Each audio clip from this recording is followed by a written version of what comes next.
Oli. Hola, ¿por qué siempre da cringe empezar? No sé, Sí. pero aquí estamos un día más, después de mucho tiempo sin aparecer, porque hemos tenido una vida muy ocupada y desastrosa. Octubre ha sido un mes, what a month. Y ya se termina. Y siento que empezamos hace 2 días de octubre. Exactamente. Y bueno, no podíamos estar ausentes en esta semana de Halloween. Sí. Mm, Porque siempre dan ganas de escuchar algo. Y bueno, el caso del día de hoy es un caso que la verdad yo no conocía. No se trata mucho, o por lo menos yo no tenía ni idea, no lo había escuchado hasta que tú me contaste al respecto. El día de hoy tenemos el caso de los hermanos Rojo. Pero antes de comenzar, bueno, queríamos como conversar que se nos vienen un poco de cambios en este canal. Todavía no sabemos muy bien respecto a qué, pero queremos hacer más cositas, se vienen cositas. Por ahora, no mucho adelanto, lo que vamos a hacer es comenzar. Y Sí. bueno, mi querida Abigail, todo comienza el día 17 de enero del año 2008. Pablo Rojo y Janet Hernández regresaban juntos de sus respectivos trabajos a su hogar en Puente Alto, en la Villa Capilla 7, un lugar que se describe como relativamente tranquilo. Todo esto ocurre aproximadamente a las 8:30 o 9 de la noche ya. Antes de llegar, Pablo se queda conversando con un vecino. Janet se va a la casa para ir a ver a sus dos hijos, su hijo Pablo y su hijo Esteban. Pero al abrir la puerta, quedó en shock. Su hijo Pablo, de 15 años, se encontraba en el sillón en su casa, inconsciente, con múltiples heridas en su cabeza, mientras que su hijo Esteban yacía en su pieza, lamentablemente. A la mañana de ese 17 de enero de 2008, Pablo Rojo, padre, vamos a estar todo el rato así por si acaso, porque se llaman de la misma forma. Esto es algo que ha sido muy repetitivo, que los padres se llaman igual que el hijo. Creo, no sé si algo que sea de como de la época, porque todo esto ha sido como muy 2000ero. Como decía, normalmente como que en varios casos nos ha tocado esto de que el papá se llama igual que el hijo. Entonces vamos a estar diferenciando y va a ser un poco repetitivo, lo sé, pero es para que se entienda. Vamos a decir Exacto. Pablo, padre, Pablo, hijo, todo el rato. Ujú. Y en esta mañana del 17 de enero de 2008, Pablo Rojo, padre, se levanta temprano y le da desayuno a los hijos aproximadamente a las 7 de la mañana. Para él, su día laboral apenas comenzaba, ya que trabajaba en una empresa automotriz en Huechuraba, hasta aproximadamente las 7 de la tarde. Por otro lado, Janet Hernández, quien tenía 40 años en los momentos de los hechos, trabajaba en una peluquería en el centro comercial Caracol, que es este típico cosa que yo creo que todo el mundo, si eres chileno, ¿cachai? Que existe. Y tú mientras vas subiendo, literalmente un caracol. Y alrededor Del del edificio. caracol, Ujú. sí, del edificio, es como un círculo. Y vas subiendo y alrededor están las tiendas. Y normalmente hay cosas de anime, peluquería, ¿qué más? Como muchas Generalmente cosas. son negocios muy Gente antiguos, creo emprendedora. yo. Ah, Sí, ¿muy qué? muy antiguos los negocios, generalmente. Sí. Es algo como muy de los 70 yo diría. De hecho, en Rancagua existe el cobrecol, y es muy gracioso porque no se llama caracol, se llama cobrecol.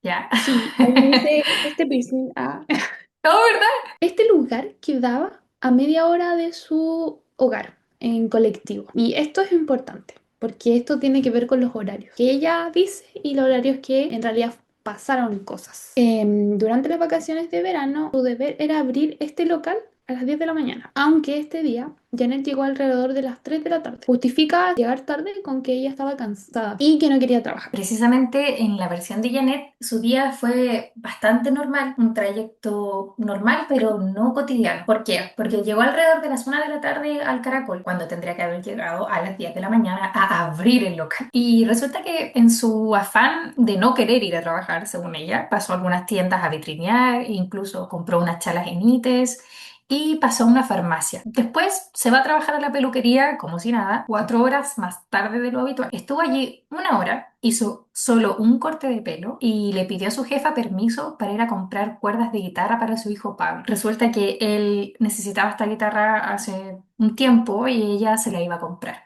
Y esto hizo que se ausentara 3 horas más, lo cual es bastante extraño porque cada uno sabe que salir, es cosa de ir y volver, ¿cierto? Sobre todo si se supone que las cuerdas las iba a comprar en el mismo lugar en el que ella estaba, en el mismo caracol. En ese lapso de tiempo, ella relata que el local de las cuerdas estaba cerrado, por lo que continuó vitrineando y se tomó un mote con huesillo en la plaza, incluso se encontró y conversó con una educadora de párvulos que ella conocía. Pero a los ojos de los trabajadores de la peluquería, Janet llegó tarde a trabajar. Estuvo 1 hora en la peluquería y se fue nuevamente, como decía la Salomé, por 3 horas más. Y se veía ida, pálida. Y cabe mencionar que en general era muy responsable en su trabajo, por lo que su comportamiento al llegar tarde fue muy extraño para quienes trabajaban con ella. Janet llega nuevamente a la peluquería alrededor de las 19 horas y tuvo una fuerte discusión con su jefa por la ausencia. Obviamente, o sea, no la iban a felicitar. Jefa le dice que perdió una clienta. Luego de eso, su esposo llega a buscarla alrededor de las 8:30 o 8 por ahí y juntos se van a la casa. Aquí se vuelve otra vez a los acontecimientos que se describieron al inicio cuando ella ve a Pablo, hijo, quien estaba agonizando y llama a su esposo. En el momento en el que ella sale gritando hacia la calle por su esposo Pablo, Pablo padre entra a la casa y va al segundo piso. Y de acuerdo a la versión de Janet, ella también vuelve a entrar a la casa. Yo que Pablo desde el segundo piso lo escuchó arriba, ¿cierto? Y ella decide subir también para ver que la puerta de la habitación estaba dañada y vio a su hijo Esteban tendido en el suelo, cubierto de sangre, cabe destacar. Ella baja a pedir ayuda y los vecinos la sacaron de la casa para que evitara, para que no pudiera ver la escena otra vez, porque es muy chocante para una madre ver a su hijo, que no sabemos hasta ese punto si está vivo o no, así con Esteban también. Luego Pablo confirmaría que ya Esteban había fallecido. Al día siguiente, Pablo recibe una llamada muy importante,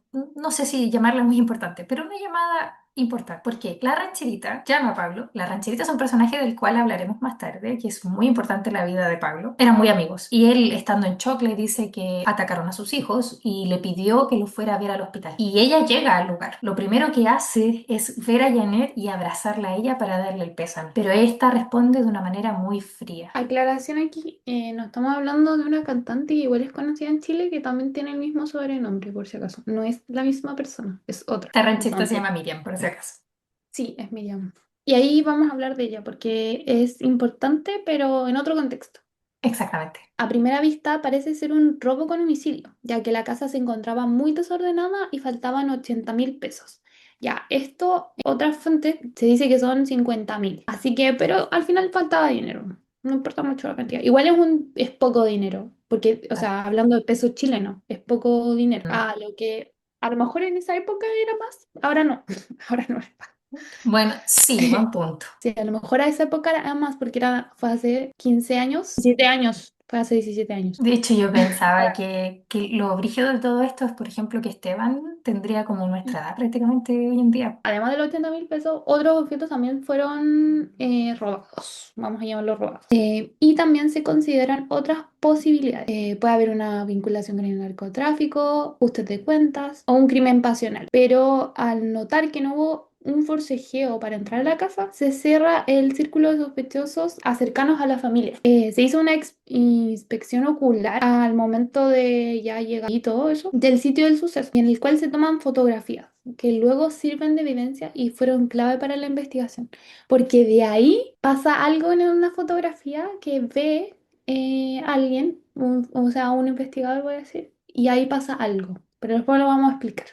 Y Ok. eso da vuelta a la investigación. Esta hipótesis del robo se fue desmoronando porque habían diversas pruebas, como esta que ya había mencionado. Entonces, debido al hecho de que no hubo forcejeo en la casa, se fue investigando alrededor de un año y se llegó a un punto muerto. Se entrevistó a más de 1.200 testigos y mes a mes se iban descartando distintos sospechosos. Por otro lado, se hizo un catastro con la colaboración de Janet, en la cual se notó que faltaba un martillo, un exprimidor de fruta, dos Discman en mal estado y 80.000 pesos. Objetos que en realidad no son muy significativos si lo pensamos, porque al final a lo mejor los Dixman, pero en mal estado tampoco sirven de mucho. No se encontró ADN ajeno a los integrantes de la familia. Y esto es súper importante. Otra cosa que hay que agregar es la cronología de los hechos. En el momento que Carabineros entra a la casa de los Rojos, se percata de que las chapas de la puerta de acceso se encuentran intactas y que el comedor solamente, la casa en sí estaba media desordenada. Si no, no hubo forcejeo, pero la casa estaba desordenada. Empezaron a sospechar que la gente involucrada tenía una cercanía con la familia, como ya mencionamos, ¿cierto? Y podría haber sido alguien muy de confianza. Pablo Rojo, hijo, se encontraba tendido en el sillón, en chor y polera. Este solo movía sus ojos. Habían golpeado en la cabeza y se encontraba gravemente herido. Por otro lado, según las pruebas tanológicamente realizadas en el cuerpo de Esteban, que esto de la tanología y forense, el revisar los cuerpos, prepararlos para el ataúd, por ejemplo, eso se hace ahí. Y estas pruebas que fueron realizadas en el cuerpo de Esteban y las cuales demostraban que su cuerpo estaba en un completo estado de rigidez. Y esto pasa varias horas de la muerte. Suma también que la última comida ingerida por Esteban había sido alrededor de las 7. Esta fue la hora que el padre les da desayuno. Y lo que sitúa a los hechos de la muerte antes del almuerzo. Había poco rastro de que hayan cocinado, o sea, porque además los ingredientes estaban de ese almuerzo, seguían en el refrigerador. Y tampoco Claro. había platos sucios, o sea, como que si cocinaron, cocinaron hace mucho rato. También se menciona por parte de los vecinos el inusual silencio de la casa, porque Pablo, hijo, solía tocar su guitarra eléctrica. Y lo cual le molestaba mucho a los vecinos. Y se decía que Esteban era un niño muy ruidoso, constantemente salía a jugar a la calle y esto el día de los hechos no sucedió. Cabe destacar también que ninguno de los dos niños presentaba lesiones defensivas, lo que demostraría que el ataque fue realizado por alguien de confianza, como ya mencioné,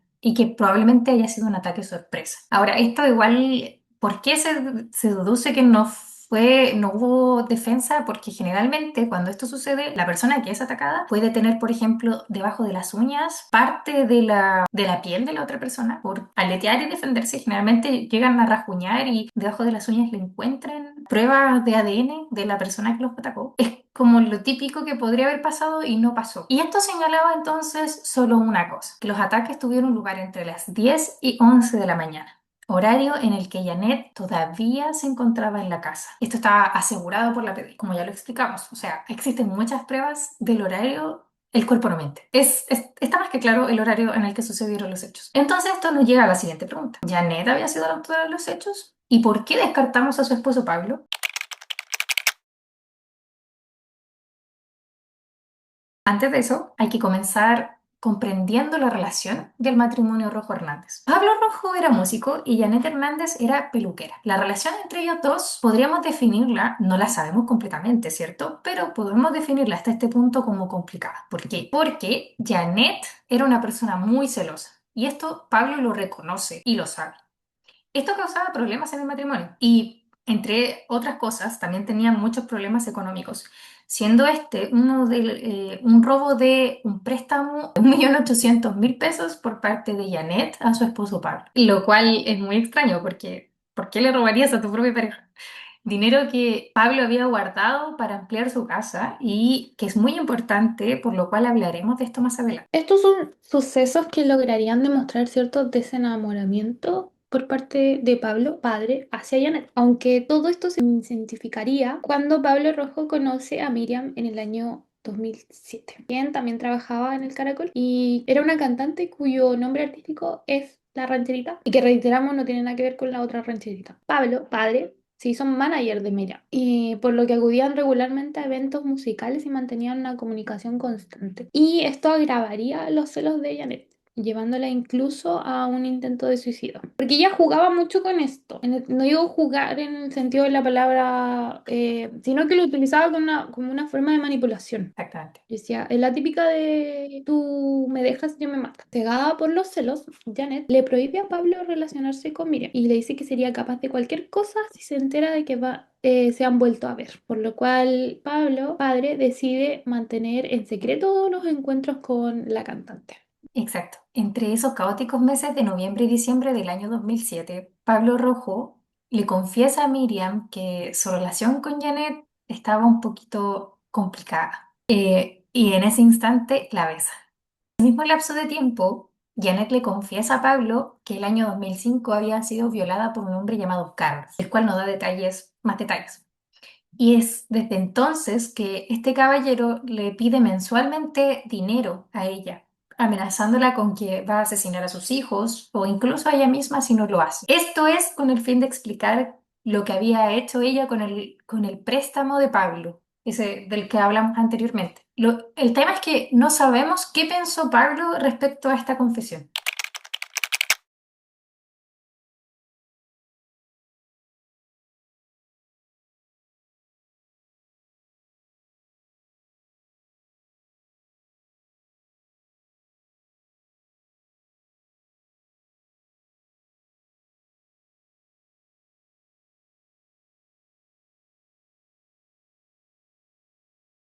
Y tampoco me atrevo a poner en duda o no un tema tan sensible como este.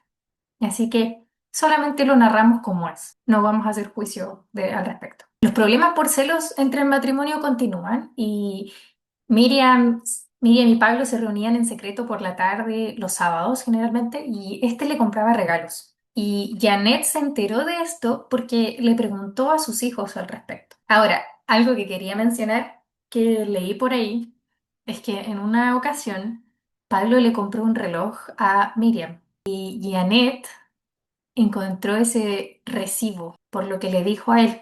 ¿Y esto de dónde lo sacaste? ¿Y este reloj para quién era? A lo que él respondió que era para ella.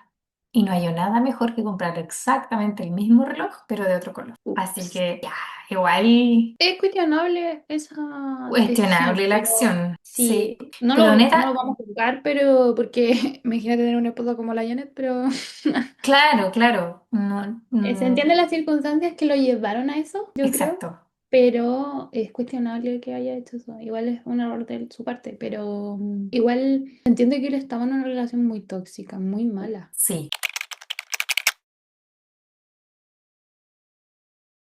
Entonces, ¿por qué Janet era celosa? Esto es algo que vimos, porque esto yo al menos para dar crédito, vamos a dar crédito a la persona, porque si no, qué feo. Hay una tesis de la UDP, de la Diego Portales, en la que narran como una investigación periodística, porque hacen entrevistas. Yo supongo que es periodismo, porque no lo dice, no lo leí o no lo dice claramente, pero es parte de la Facultad de Comunicación y todo el tema, y entonces yo asumo que es periodo, en donde hay varios sucesos del por qué ella era celosa, que ocurren mucho antes del día de los hechos. Por ejemplo, y algo que no hemos hablado mucho es que Janet tiene un hijo mayor, que es fuera del matrimonio, por lo tanto es medio hermano de Esteban y de Pablo, del cual quedó embarazada cuando ella tenía 15 y conoce a Cristian Santis, que otra vez se llama igual al hijo que tiene con él. Él era un joven mayor que ella por unos 3 años, más o menos. Tuvo un romance adolescente y muy ingenuo. Fue muy ingenuo porque no lo puse aquí, pero Janet tiene una tía que se llama Raquel. Se conocen ellos porque él va a la casa de la tía a arreglar unas cosas y ahí se conocen. Ah, Y ok. yo creo sí, pues entonces salían escondidas y todo y nadie sabía que estaban juntos. Una así como, andemos escondidas, más divertido y la cosa así, la típica. A esa edad sobre todo. Pero a esta misma tía no le gustaba él. Es que por eso era el tema. Ah, sí, ahora me acordé. Porque Cristian consumía drogas. Y hay una cosa que yo me llamó mucho la atención porque Janet era tan ingenua que ni siquiera se había percatado de que estaba embarazada. Hasta que su tía lo nota. Y esto Wow. ya es en el tercer mes de gestación. Luego de esto, Janet se casa con Christian, apenas nace su hijo Christian, pero el matrimonio fracasa por la constante ausencia de Christian y de las diversas infidelidades del mismo. Ese es un factor, ¿cierto? Ya estamos Ujú. hablando de engaño. Ella no quería saber nada de hombres, pero ahí estaba Pablo, a quien conocía desde pequeña y porque vivían a pocas cuadras de distancia, pero luego de que ella se embarazó, como que habían cortado relación. Pero cuando Pablo se dio cuenta de que ella estaba soltera nuevamente, comenzó a acercarse a ella y comenzaron otra relación. Otro factor que le daría una explicación a la salud de Janet es que el año 2003, Janet descubre la infidelidad que su papá había cometido con su madre. Un día cualquiera se encontró con una amiga en una tienda de ropa y esta última le dijo que había visto a su papá entrando a una casa en la comuna de San Bernardo. Lo que a Janet le pareció muy extraño, por lo que decidió decirle a su amiga que le dijera en dónde exactamente lo había visto. Tipo, esta amiga viene y dice, oye, como que te mudaste a San Bernardo, qué bacán, o sea, Oh, como... Y eso, y ella como, ¿por qué? Y vi a tu papá. Ahí le dice, y ella le dice, ya, pero uy, dime dónde exactamente. ¿Cachai? Así como más o menos fue la conversación. ok. La cuestión Eh, es que, cuento corto, la Janet engaña a su familia para ir a la comuna de San Bernardo. Luego de tener un día de familia, o sea, ellos lo que hicieron fue como ir al mall, hacer compras, lo que cualquier familia hace un sábado o un domingo, ¿cachai? Y le dice que tienen que ir a ver un lugar y que tienen que ir a hacer algo. Al llegar a la casa donde habían visto a su papá, ella pregunta por Juan Hernández. Así se llamaba su papá. Y la señora que le atiende la puerta le responde que sí que lo conoce y que era su pareja. Ya. wow. Y se destapa que el papá de Janet había mantenido una relación extramatrimonial por más de 8 años. Esta sería una de las explicaciones del por qué ella era tan celosa. Porque lo dice que tenía el constante miedo de que Pablo la engañara Pablo papá engañara porque su papá, Juan Hernández, lo había hecho con su mamá. Y Claro, que estaba, era un, tenía un era historial una de data. engaños. Sí, como que no es para justificarla ni nada, pero es darle una explicación a las cosas. Y Que al se final podría son decir traumas, po. que, sí, se podría decir que Traumas sobre traumas. Porque se podría decir que eso fue lo que gatilló, o sea, lo que gatillaba su conducta. Yo creo que todos los hombres con los que mantuvo una relación, ya sea l- sentimental o de papá, habían traicionado de alguna forma a Sí. mujeres. Comprendiendo todo esto, lo que llevaría a Janet a un punto de no retorno respecto a los celos con su actual esposo Pablo, padre, es que el día viernes 18 de enero, un día después de los hechos, Pablo no iba a ir a buscarle el trabajo como solía hacer por asuntos personales, lo cual ella sabía que era mentira. Janet sabía que Pablo se iba a ver con Miriam ese día y porque probablemente iban a planificar un viaje de trabajo a Vallenar. Y este hecho se declara como una herida narcisista profunda, lo que gatillaría un castigo máximo. Este ya son términos médicos, ¿cierto? A motivo de venganza contra su esposo, la mañana del 17 de enero, o sea, un día antes de que esta junta se lleve a cabo, ella decide atacar a su hijo Pablo y lo golpeó con un martillo en la cabeza reiteradas veces, dejándole una herida craneal con pérdida de masa encefálica. Pablo quedó con dificultad para mover su brazo izquierdo.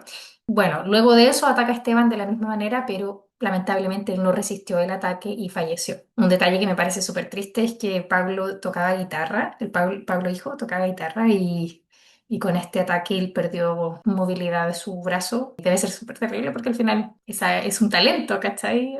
Y es no sé, me dio mucha pena eso.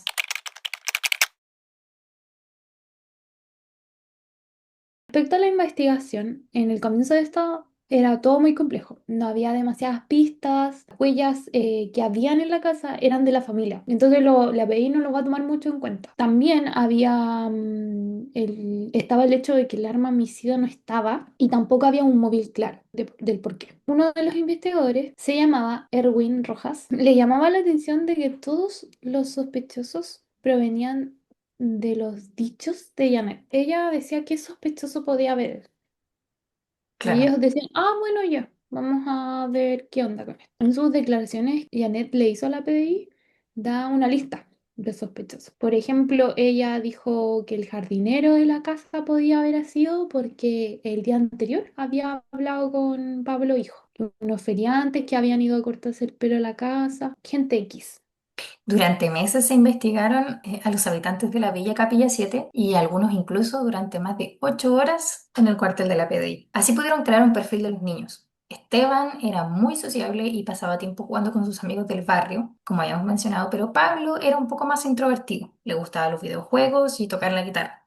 Un detalle importante, ya que Pablo siempre estaba tocando la guitarra y constantemente se siente ese ruido en el barrio.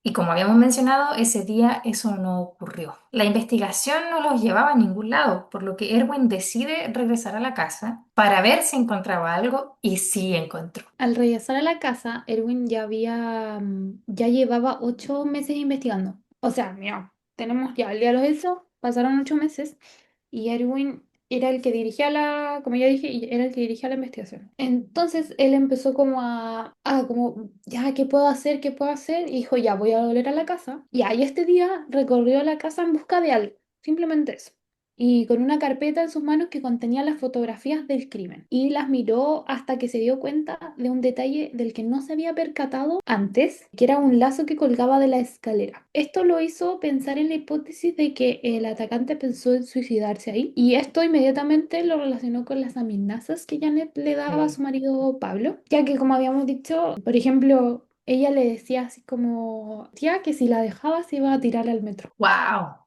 No, y yo también había visto algo respecto a esa cuerda que era la misma que Janet había planeado usar anteriormente. En algún momento ella ya había pensado o ya tenía en su poder aquella cuerda, algo Ya. por el estilo. De hecho, creo que Christian es quien relata que vio a su mamá tratando de, entre comillas, suicidarse en la misma escalera, como que era algo que ella ya planificaba, más o menos. Resulta que Erwin le contó esto solamente a los fiscales del caso Y al día siguiente, estos últimos se dirigieron a la oficina del psiquiatra Ítalo Sigala, perdón, debido a que si el psiquiatra confirmaba las tendencias suicidas de Janet, esto podría generar que se le pudiera comenzar a investigar como la principal sospechosa. Por lo que citan a Janet para hacer un informe de personalidad que se incluiría para comenzar la investigación en su contra. Pero primero vamos a hablar de la posibilidad de descartar a Pablo, porque también tenían que descartarlo. A Pablo padre, y se reconstruyen los hechos de ese día. Ese día él sale a las 7 a.m. de su casa, compañeros de trabajo confirman que estuvo toda la jornada allí. Él terminaba a eso de las 18:30 con un trayecto de 2 horas para buscar a Janet al trabajo, porque recordemos que él estaba en Huechuraba y ellos vivían en Puente Alto, igual es lejos.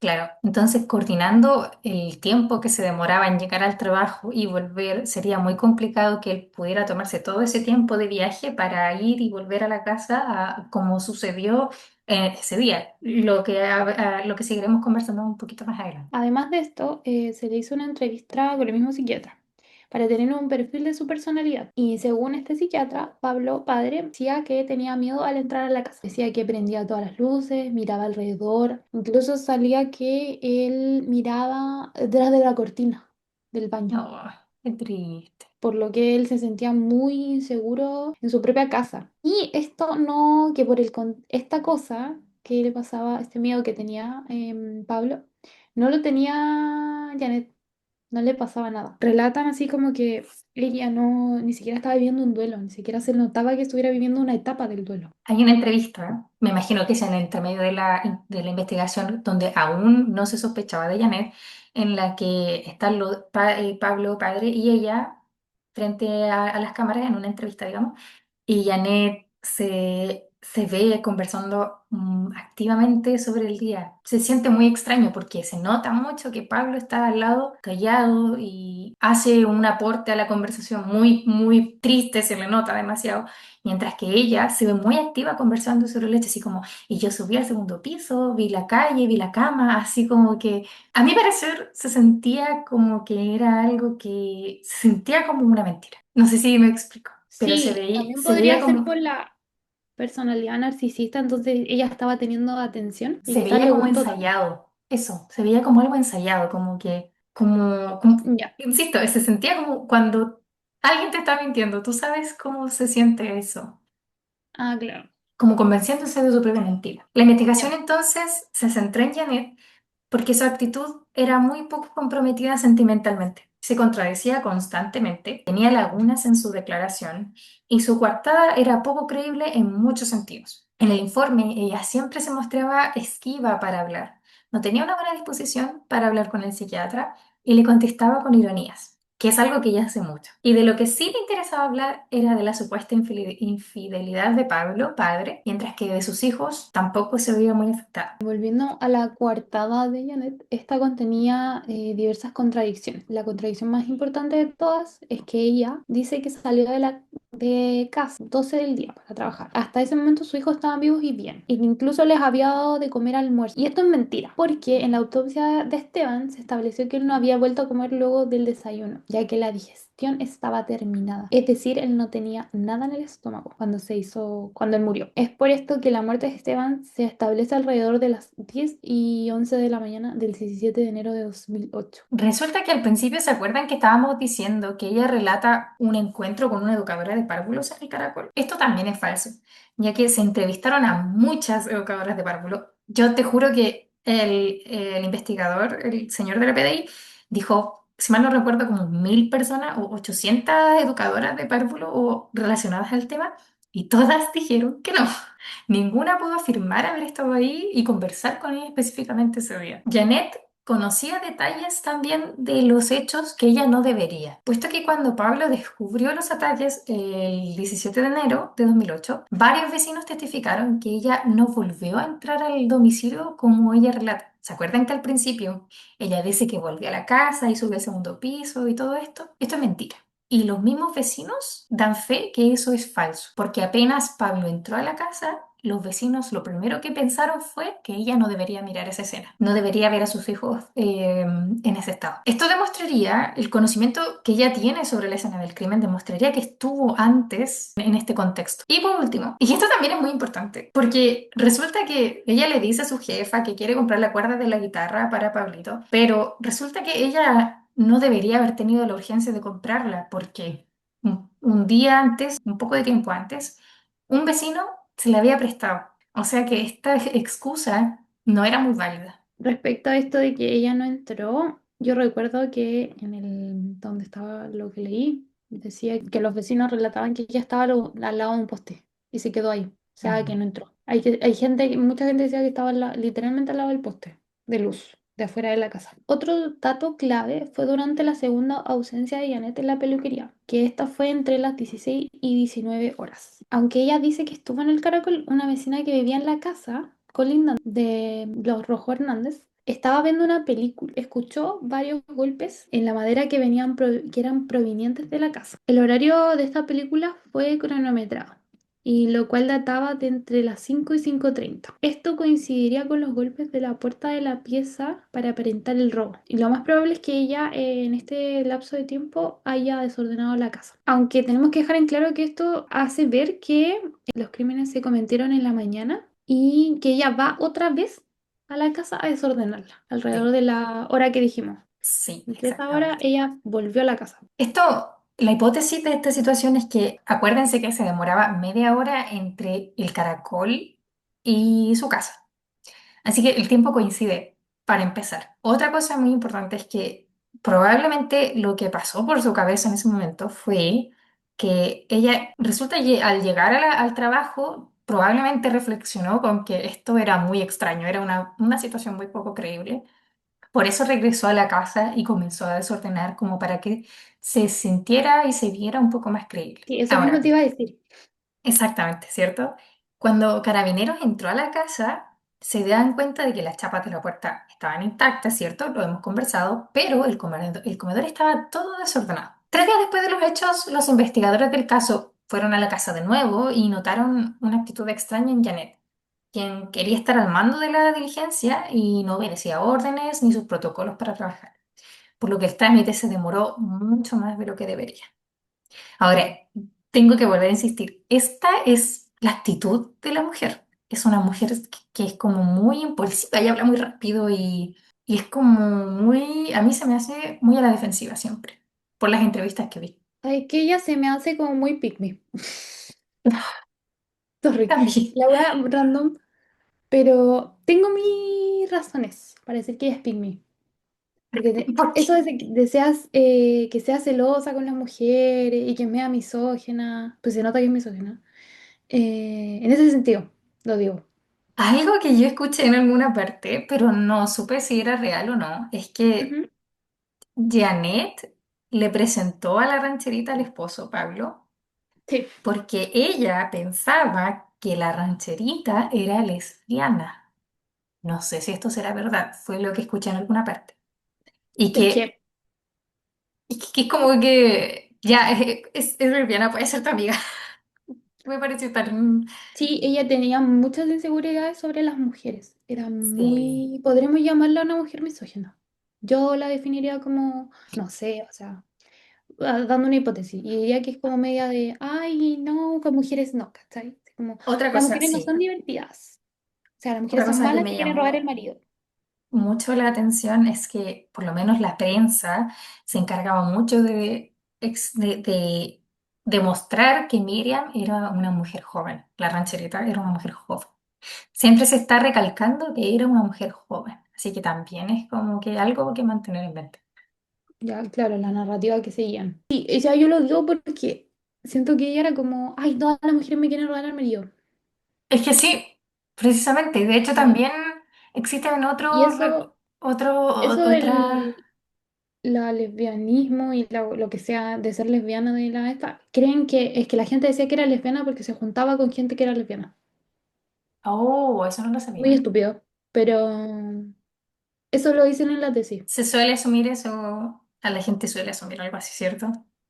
Y Sí, pero otra yo cosa creo que ahora no tanto. Gente es huevona, ¿no? que, sí, sí.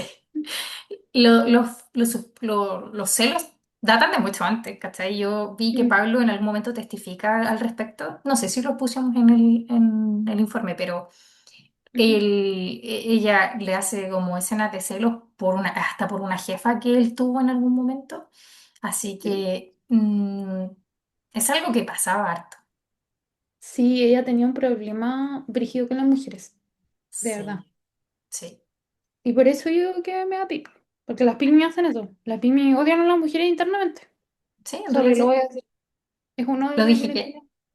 Lo dije y que las pygmies odian a las mujeres. Porque ven todo lo que representa la feminidad o todo lo que está visto socialmente como femenino, lo ven como algo malo. Sí, Y eso, sí. y lo ven como una amenaza. Eso hacen las pygmies.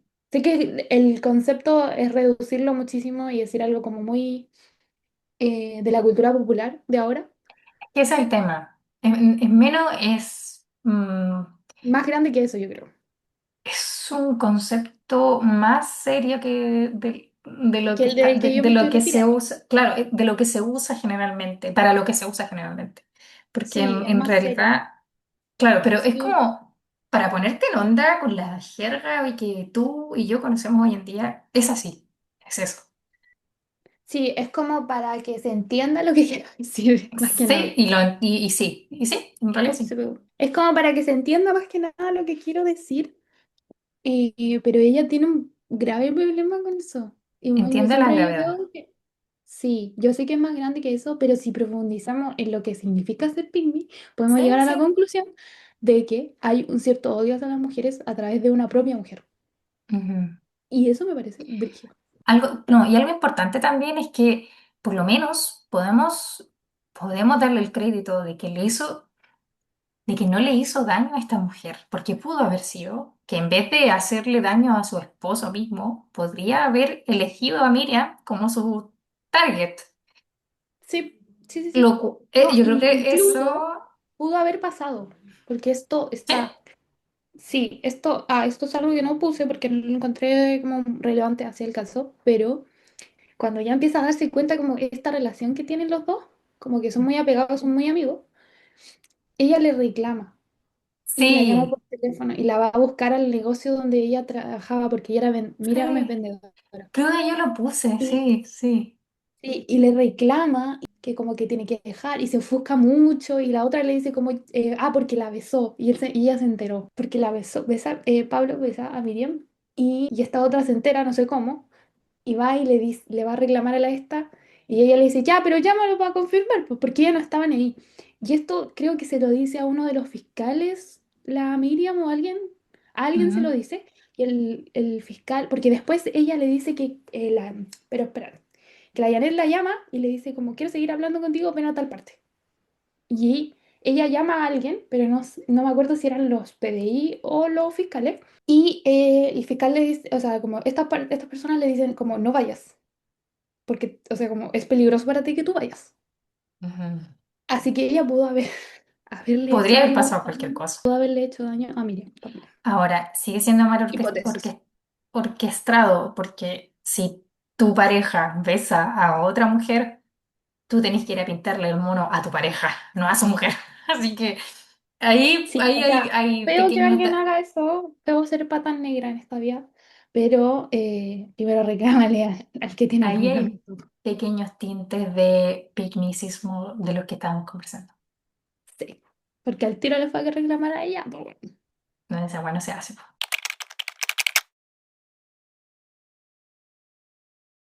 Aquí una cosa nada que ver, o sea, sí que tiene que ver, pero que es como referente al hijo, que son los recuerdos de Pablo. Como se sabe, sobrevivió al ataque. Todos pensaban que iba a durar mucho tiempo, que no se iba a recuperar, que era muy difícil porque la herida le generó muchos problemas físicos, sobre todo. Entonces todos pensaban que iba a durar mucho. pero no, fueron 3 meses y él se empezó a recuperar. Obviamente luego tuvo que ir a Teletón, rehabilitarse y creo que estuvo en un sanatorio también. Y estaba con diversos... Ah, y no podía hablar y no recordaba nada de lo que había sucedido. En el mes de septiembre de 2008, Pablo sorprendió a todos con varios recuerdos inesperados. Y él se encontraba con Janet. Comenzó a recordar que había comido en el desayuno, cómo estaba vestido su hermano Esteban. Por lo tanto, Janet llama a los fiscales, aunque luego del encuentro que tuvieron, porque los fiscales obviamente fueron, estos no estaban seguros de lo que había relatado, porque se notaba muy inseguro de sus respuestas y tenían muchas sospechas de que Janet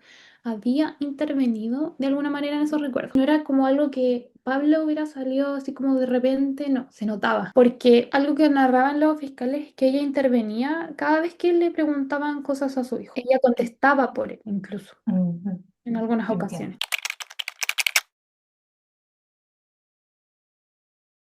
Pasando a otro tema, entonces, nos preguntamos por el arma homicida. ¿Qué pasó con el supuesto martillo? Los fiscales del caso debían demostrar que Janet era culpable. Debían convencer a la justicia de que a pesar de no tener el arma homicida, sí habían un conjunto de pruebas que eran de especial relevancia para generar la culpabilidad. Como ya habíamos comentado, habían desaparecido varias cosas de la casa aquel día de los hechos. Claro, y entre ellas estaba dicho martillo. Entonces, uno de los fiscales se pregunta, ¿quién querría robar un martillo?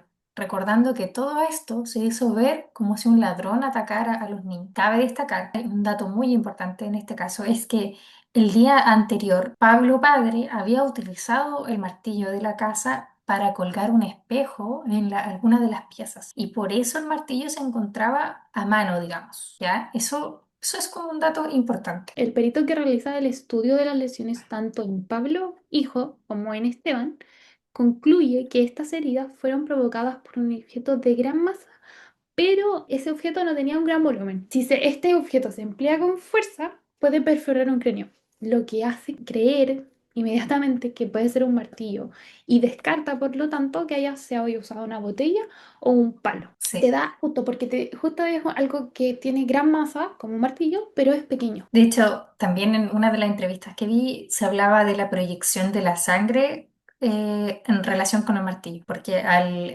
como describen el objeto, la sangre se había salpicado a la pared y tenía un rango muy pequeño de alcance, onda como que había salpicado muy poquito.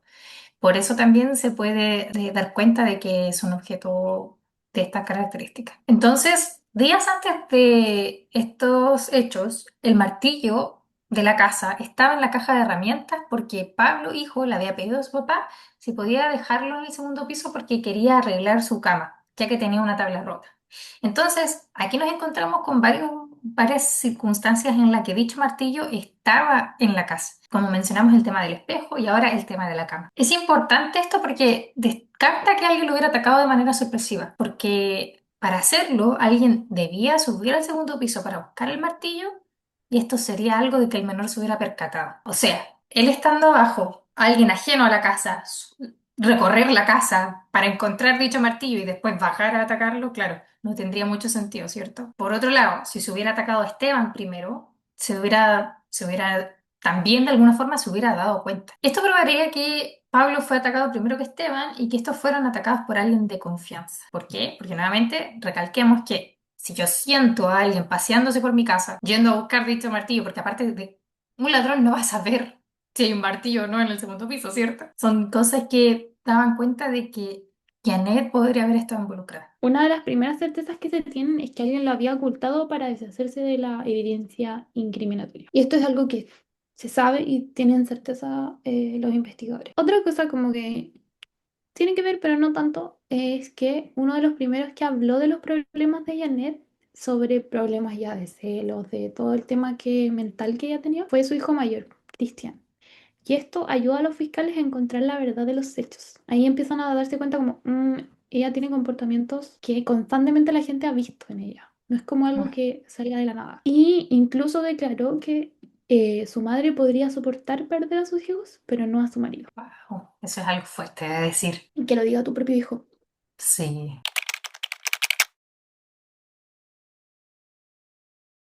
Respecto a la acusación, ella fue acusada de parricidio consumado por Esteban y parricidio frustrado por Pablo hijo el día 22 de enero de 2009. O sea, ya habían pasado un año. O sea, esto es la acusación, esto es el juicio oral. Esto recién empieza. O sea, no el juicio, la formalización y todo eso. Su defensa alega que ella era inimputable, puesto que había una psiquiatra que la había evaluado con psicosis endógena. Una psicosis endógena es un término que se refiere a una psicosis de origen interno o desconocido, que hace contraste con las psicosis exógenas, que tienen causas externas. Es una categoría igual antigua, se puede decir, de la parte de, no sé, psicología, yo diría que psiquiatría. Es para agrupar trastornos como la esquizofrenia, el trastorno bipolar, con síntomas psicóticos, y el trastorno esquizoafectivo, que implicarían síntomas como alucinaciones, delirios y desorganización del pensamiento. No es que ella tenga esto, sino que es como lo que se quiere explicar, que no es como que de algo externo ella tuvo todos esos problemas, sino que es algo que ya estaba en ella.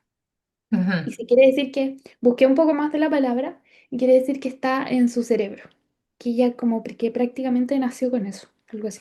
Yo había entendido que Eso es lo que alega la defensa, era como pero no sé, esquizofrenia de ¿verdad? alguna forma. Algo que quería agregar respecto al martillo que nunca se encontró es que se sospecha, ¿recuerdan que al principio hablamos de que Janet fue a comprar unas chalas a Ites?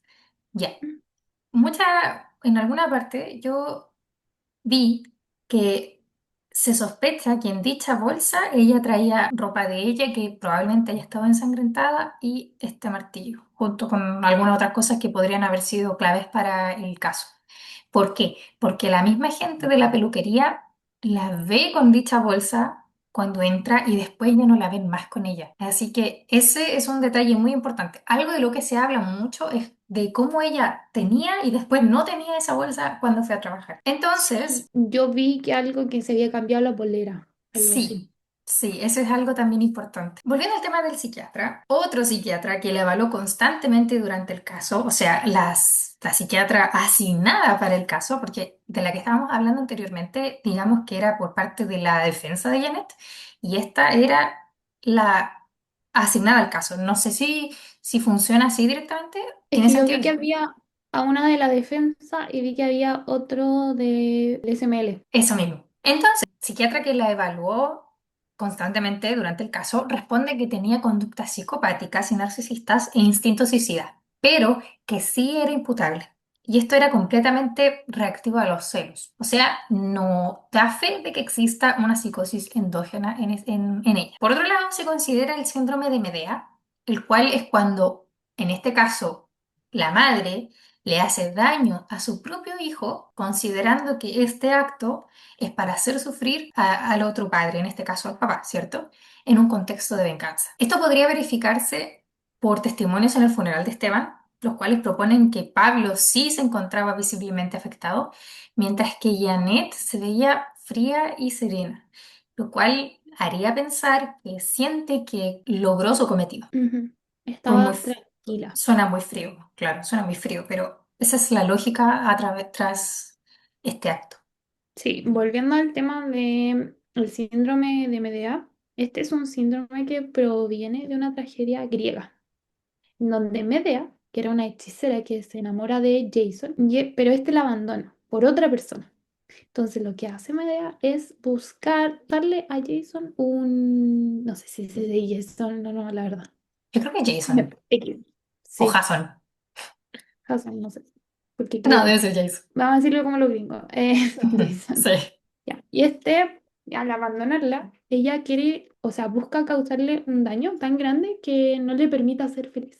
Y es por esto que ella misma, Medea, mata a dos hijos de Jace. En un principio, Pablo, padre, apoyaba a Janet y creía realmente que ella era inocente. Lo creía. Sin embargo, las mismas pruebas fueron cambiando este parecer. En una de sus declaraciones detalla que Janet era muy celosa. Cuando llegaba a trabajar, ella le decía, andas con olor a perfume. Y que en una discusión le había restregado el CD de la rancherita en la cara. También hay otros testigos que aseguran que Janet era humilladora y dominante, que todos los días estaba discutiendo con Pablo. Algo que declara Pablo padre también es que ella de inmediato el día de los hechos, cuando entra a la casa, grita, me mataron a mis hijos. Pero hasta ese punto yo no había visto a Esteban, supuestamente. Y volviendo a reiterar que ella no volvió a entrar a la casa aquel día, por lo que no tenía cómo saber que Esteban estaba muerto. Y claro, por la conmoción en ese momento, Pablo probablemente, Pablo padre, no se dio cuenta de eso, pero luego, claro, al hacer el recuento de los hechos, probablemente esto empezó a surgir. El psiquiatra declara que Pablo padre era sumiso cuando estaba con Janet y que ella lo manipulaba siempre y cree que probablemente fue porque le tenía miedo, o mejor dicho, no quería que ella le terminara pegando un martillazo a él. Wow. Es que eso Una... lo dice el psiquiatra. Sí, Dice, sé que va a sonar feo lo que voy a decir, sí. pero él debió tener miedo por su vida. Y dice eso. Literalmente dice, no quería que ella le pegara un martillazo. Claro, porque aparte nosotros sabemos la parte en la que se cuenta que ella intentó suicidarse frente a él, sí, en realidad sí, frente a él, pero pudieron haber habido otros tipos de comportamiento. No sabemos qué tan violenta era, o sea, acabamos de leer que le restrejaba el CD de quién era manager en la cara por celos, ¿cachai? O sea, no sabemos hasta qué punto pudieron haber llegado la violencia entre ellos dos. Es que uno tiende a pensar, si fuiste capaz de matar a tu propio hijo, Exactamente. sería capaz de todo por el amor obsesivo que tenía sobre Pablo. Amor, eso no es amor. Entonces, una vez que se toma detenida Janet, Pablo padre comenzó a descubrir todos los dichos y los detalles que había dejado pasar por alto, como habíamos dicho, y se convenció por completo de que su esposa era la culpable.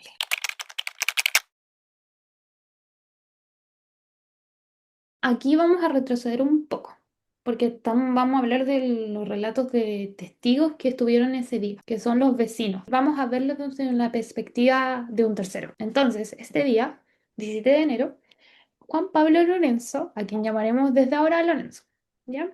Para no confundirlo con Pablo ni nada. Tuvo una discusión con su esposo, ya que había olvidado pagar una cuenta. Y justo esa semana había tenido vacaciones por su trabajo, por lo que se había quedado en la casa. Él narra que alrededor de las 21 horas salió al jardín para tomar aire, porque recuerdo que él dijo que como que había estado el día en la casa porque estaba grabando música. No sé si se refiere a como grabarla en un CD o algo así. Ujú. Yo creo que eso, porque igual era muy fanático de la música, al igual que Pablo padre. Y se encuentra con Janet y con Pablo, el padre, quienes iban llegando a la casa y lo saludan. Lorenzo se había vuelto muy cercano a Pablo en el último mes de este año, ya que habían hecho actividades navideñas juntos. Y además descubrieron que tenían muchos amigos en común y que tenían el mismo gusto por la música. Este es el vecino con el que se quedaron conversando, del que narramos al principio. Entonces, dicha noche, Pablo se quedó conversando con Lorenzo porque quería saber cómo arreglar una bomba eléctrica. Y Janet siguió caminando hacia la casa a ver a sus hijos, como habíamos mencionado, y a los minutos ella lo llama desesperada y comenzó a gritar. Por lo que cuenta Lorenzo, era una reacción muy potente, muy fuerte. Pablo, padre, corrió a ver qué era lo que sucedía mientras que Lorenzo quedó expectante a ver qué pasaba, pero luego Pablo lo llamó pidiendo ayuda, haciendo que éste llegase al lugar de los hechos para ver qué estaba pasando. Y él también entra a la casa y se da cuenta de que Pablo estaba en el sillón, como ya habíamos mencionado. Entonces ahí Lorenzo lo que hace es salir otra vez al antejardín y le grita a su esposa que llame a una ambulancia. Y creo que también le dice que llame a carabineros. Entra otra vez a la casa, Lorenzo, y ve a Janet llorando desconsolada. Se pegó la estación de su vida. Sí, Y debido a esto, la qué ayuda a salir de cínica. la casa. Sí, la ayuda a salir de la casa luego de esto para que no viera la escena, ya que pensó que sería malo para ella. Pensó en ella, o sea, eso yo dije, bueno, hasta ellos pensaron como en ayudarla. Obviamente lo quería cualquier persona. Sí. Entonces ahí el pasaje comenzó a llenarse de gente. Y recuerda que Janet estaba apoyada en el poste de luz, gritando que habían matado a sus hijos, pero no quería ver a ninguno. Y se preocupaba de cosas sin importancia como una cartera. Estaba preocupada, así como gritando, pero así como, ah, pero mi cartera.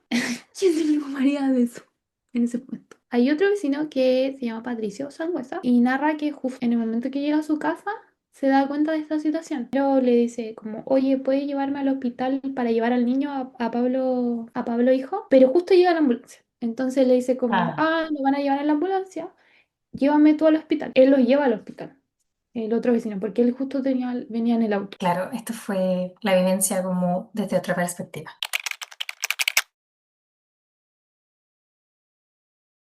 Finalmente, el 8 de enero de 2010, luego de casi 2 años de los ataques contra los hijos de Janet y Pablo, Janet fue hallada culpable de parricidio consumado y frustrado, condenada a cadena perpetua en la cárcel de mujeres. En cuanto a Janet, ella nunca ha aceptado haber cometido los hechos. En una entrevista dice que es inocente y como no encontraron al verdadero autor de los hechos, la habían culpado a ella. Todo esto porque, claro, como ella entró y salió de la casa, culparon porque sí, eso es lo que dice ella. Por otro Ya. lado, entre tantas cosas que habla en esa entrevista, ella admite ser celosa, pero denomina celos normales, mencionando que jamás le hubiera hecho daños a sus hijos. Dice que actualmente aún sigue queriendo a su esposo, pero que está decepcionada de él, ya que a él le lavaron el cerebro, o sea, eso es como todo lo que ella dice. Esa es su versión. Además cuenta que tiene visiones y sueños premonitorios, que veía a Esteban, que le decía que estaba en el paraíso. Lo último que declara es que su hijo mayor, Cristian, recibió un mensaje anónimo que decía quién era el asesino y que ella sabe quién es, pero le da miedo hablar. Y lamentablemente finalmente nunca se pudo encontrar el arma homicida.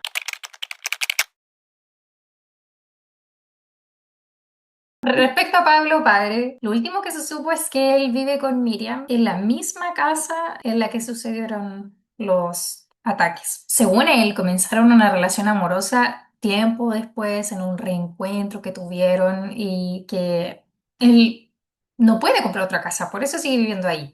Y que además en esa casa está el recuerdo de su hijo. Y también menciona que no tiene ninguna intención de contactarse con Janet. Algo importante también es que Janet menciona en dicha entrevista que ella siente que está decepcionada de su marido porque él comenzó una relación con la rancherita al tiro, pero eso no lo sé, porque en una noticia dice que fue tiempo después, como que después de un reencuentro, pero ella jura y rejura que fue al tiro. Por otro lado, Pablo Rojo no vive con él, por lo que se sabe, sino que con sus abuelos. Esa es la relación que tiene. Eso es lo que sucede. Él tampoco volvió a tener contacto con Janet después de los hechos y recientemente subió un TikTok y contó que no recuerda nada de los hechos y que actualmente está bien y que está trabajando y estudiando. De alguna forma ambos lograron salir adelante. Creo que tuvo mucho apoyo de profesionales. Entonces pudo poder rehabilitarse de una forma buena, de una forma que lo hace ser independiente, que Sí, no tenga, porque ni siquiera al principio ni siquiera podía hablar. Y sí, eso sí, no recuerda nada. sí. Respecto a los beneficios de Janet, tampoco se habla mucho, pero sí es muy probable que si tiene la oportunidad no se los van a dar. No, no creo. Así que, Ay, bueno. pero es que no sé nada, pero cachaste que a nada que ver, pero es que a veces pierdo la esperanza en la justicia, porque se lo dieron a, bueno, la perdió hace rato, pero eso es otro tema, otro video. Pero viste que al agresor de Návila Rifo Oh, salió como 2 días con libertad condicional porque la no había pedido y tenía. se la concedían, a pesar de los informes de gendarmería diciendo que eso era una locura prácticamente, porque él no tenía ningún arrepentimiento y no podía reinsertarse de nuevo en la sociedad, pero apelaron. El Cernamej apeló, la Corte de Apelaciones dijo que, hizo tapita, y le dijo, toma adentro. Técnicamente le digo, no, te me devuelves. Sí, pasó Pero, eso. Entonces yo igual digo, puede ser, pero es que como, por ejemplo, esto es un caso igual mediático y que ujú. afectó a niños, sobre todo, una madre, no, a lo mejor se la van a dar y alguien va a decir, bueno, ¿qué les está pasando? ¿Qué mierda les pasa? ¿Cómo se les ocurre? No lo hagan. Y ahí va a salir como, ah, No, y lo van sí. a y obviamente van a tirarse un recurso. La puerta giratoria. Exacto. Me da risa cuando dicen esa wea. Esperamos que haya sido interesante para ustedes. Esa ya entendí. Y sí, como siempre, nuestras conversaciones van hacia todos lados, caóticamente. Sí, pero seguimos un hilo al final. O sea, hacemos un comentario más que nada. Y seguimos un Sí. hilo. Entonces, ese sería el caso de Janet Hernández por hoy. Esperamos que les haya parecido interesante y eso nos veríamos pronto. Ah, sí, como siempre, respeto a las familias, a las víctimas, Sí. y quienes se vean afectados por esto.